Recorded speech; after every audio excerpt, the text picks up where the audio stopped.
हं. नमस्कार, मी आहे अजय दिगंबर पवार, दबंग मराठी या यूट्यूब न्यूज चॅनलचा संपादक तथा समाज परिवर्तन महासंघ या संघटनेचा संस्थापक अध्यक्ष आहे. आज आपण बार्शीतील पॉश एरिया म्हणणाऱ्या या ठिकाणी आहोत. तर आता ह्या पॉश एरियाचं नाव काय आहे? कासरवाडी रोड, बार्शी. मध्यंतरी आपण टिळक चौक येथील गांधी उद्यान म्हणजे बाग या ठिकाणची दुरावस्था दाखवलेली होती.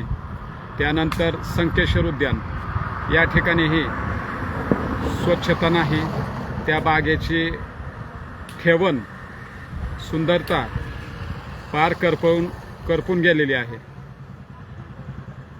सोलापूर रोडला ही उद्यान आहे, त्या ठिकाणची ही अवस्था अशीच आहे. बार्शीमध्ये खूपशी उद्यानं आहेत जे नावाला बाग आहेत, पण त्या बागेत ज्या लोकांसाठी ही बाग सुसज्ज सुंदर अशी करून ठेवल्या होत्या, त्या ठिकाणी अक्षरशः डुकरं, गाई, म्हशी पिणारे लोक हे घुसून हौदोस करतात, बागेतील झाडांची नासधूस करतात. बागेच्या ठिकाणी कोणताही सुरक्षा रक्षक नसतो, हा एक महत्त्वाचा मुद्दा आहे. आणि ती लोकांसाठी खुली नसते. लोकांनीही का जावं त्या बागेमध्ये? काय बघायला जावं? मुलांना दाखवावी की या बागेमध्ये दारू पिणाऱ्यांनी बाटल्या फोडल्यात? मुलांनी दाखवावं हे बघ ह्या ठिकाणी किती घाण आहे? का मुलांना हे दाखवावं इथं एखादा व्यक्तीसुद्धा या ठिकाणी येऊ शकत नाही, कारण त्या ठिकाणी स्वच्छता नाही, त्या ठिकाणी बागेची नीटनेटकेपणा नाही. दारू पिणारे लोक मगाच म्हटलं त्याप्रमाणे नेहमीच फिरत असतात. आणि आता विशेष करून जी माझ्या पाठीमागे बाग आहे, मी जादव पहिल्यांदा दाखवला तुम्हाला व्हिडिओ, ती बाग, ह्या बागेला कायम बघा छानसं कुलूप असतं. आता छानसं कुलूपच म्हणावं लागेल. मग जनतेच्या पैशाची बार्शी नगर परिषद उधळपट्टी का करते? हा पैसा घरपट्टीच्या स्वरूपात, पाणी पट्टीच्या स्वरूपात, वृक्ष संवर्धनच्या स्वरूपात, उद्यान यांचे संवर्धनासाठी,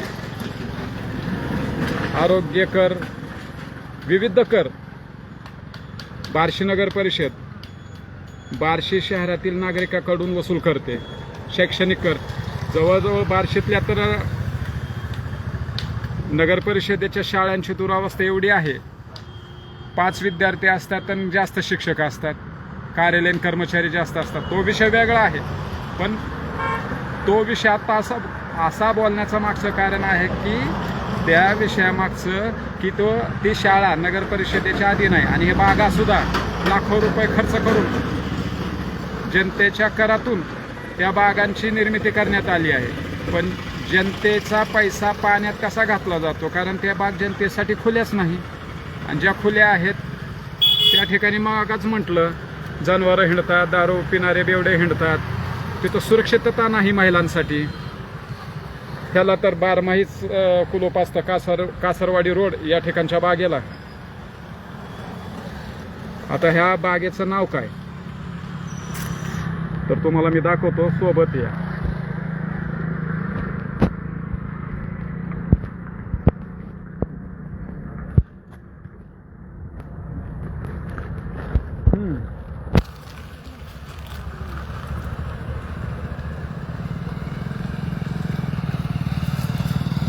पाहिलं का?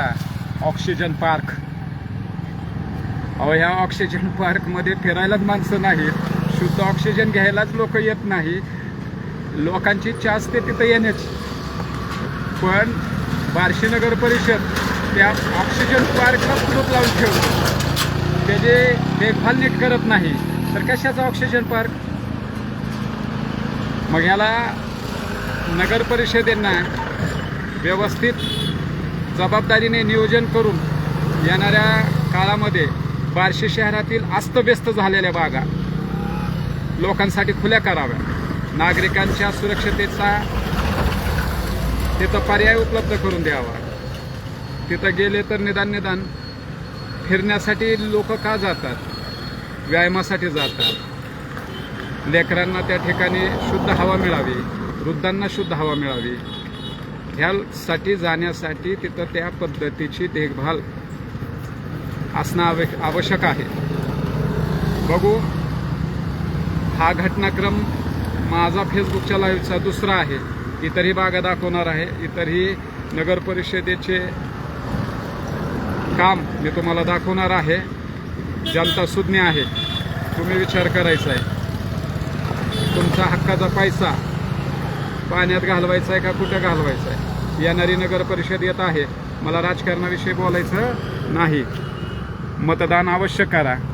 जर कोणताही उमेदवार तुम्हाला पसंत नसेल तर EVM मशीनच्या खाली एक शेवटचं बटन असतं नोटाचं. नोटा म्हणजे धनलक्ष्मी नव्हे.